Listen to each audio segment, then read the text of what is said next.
ಕಡಗಿಲಿಲ್ಲದ ಬಂಡಿ ಹೊಡೆಗೆಡಬುದು ಮಾಬದೆ ಕಡಗೀಲು ಬಂಡಿಗಾಧಾರ ಕಡುದರ್ಪವೀರಿದ ಈ ಒಡಲೆಂಬ ಬಂಡಿಗೆ ಶರಣರ ನುಡಿಗಡಣವೇ ಕಡಗೀಲು ಕಾಣ ರಾಮನಾಥ. ವಿಶ್ವಗುರು ಬಸವಣ್ಣನವರನ್ನೇ ಹೃದಯ ಮಂದಿರದಲ್ಲಿ ಧ್ಯಾನಿಸಿಕೊಂಡು ಇಂದಿನ ಈ ಧ್ಯಾನಕ್ಕಾಗಿ ಆಗಮಿಸಿರ್ತಕ್ಕಂಥ ಎಲ್ಲ ಶರಣ ತಂದೆ ತಾಯಿಗಳಿಗೆ ನನ್ನ ಭಕ್ತಿಯ ಶರಣಗಳನ್ನು ಅರ್ಪಿಸುತ್ತಾ, ಈಗ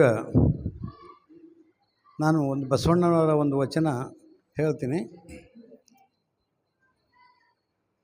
ಹರಿದ ಗೋಣಿಯಲೊಬ್ಬ ಕಳವೆಯ ತುಂಬಿದ, ಹರಿದ ಗೋಣಿಯಲೊಬ್ಬ ಕಳವೆಯ ತುಂಬಿದ, ಇರುಳೆಲ್ಲ ನಡೆದನ ಸುಂಕ ಕಂಜಿ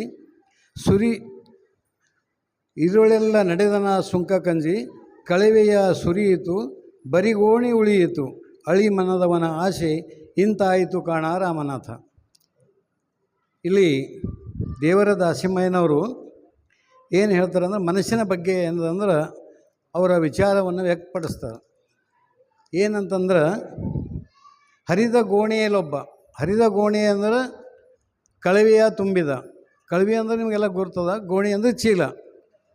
ಅದು ಏನದಂದ್ರೆ ಸುಂಕ ಕಂಜಿ ನಡೆದನ ಇರುಳೆಲ್ಲ ಅಂದ್ರೆ ಆಗೆಲ್ಲ ಏನದಂದ್ರೆ ಟ್ಯಾಕ್ಸ್ ಏನದಂದ್ರೆ ಊರಿಗೆ ಏನದಂದ್ರೆ ಆಗ ಚುಂಗಿನ ಹಾಕಂತ ಇರ್ತಿದ್ವು, ಟ್ಯಾಕ್ಸ್ ಇರ್ತಿತ್ತದು.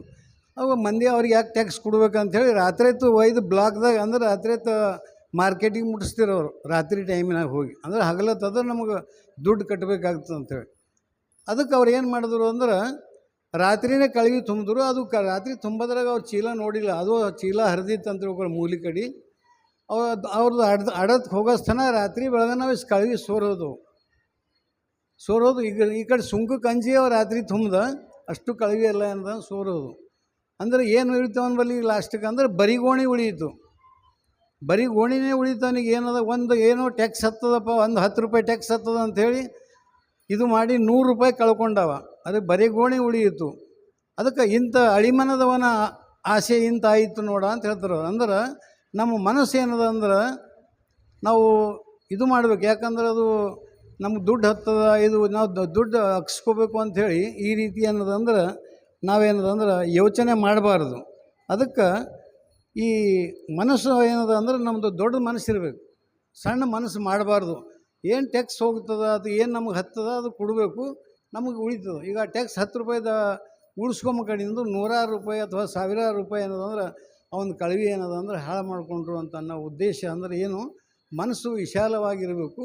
ಏನು ನಮಗೆ ಹತ್ತದ ಅದು ಏನು ಕೊಡೋದ ಅದು ಕೊಡಬೇಕು. ಅಂದ್ರೆ ಏನೋ ಇಲ್ಲಿ ಸರಿಯಾಗಿ ನಮ್ಮ ಆಚಾರ ವಿಚಾರಗಳನ್ನು ಸರಿಯಾಗಿ ಇಟ್ಕೊಂಡು ನಡಿಬೇಕಂಥೇಳಿ ಅವರ ಒಂದು ಈ ವಚನದ ಭಾವಾರ್ಥ ಅದ. ಅದಕ್ಕೆ ಹೆಚ್ಚಿಗೆ ಹೇಳದೆ ನನ್ನ 2 ಮಾತುಗಳನ್ನು ಕೇಳಿದ್ದಕ್ಕಾಗಿ ತಮಗೆ ಧನ್ಯವಾದಗಳನ್ನು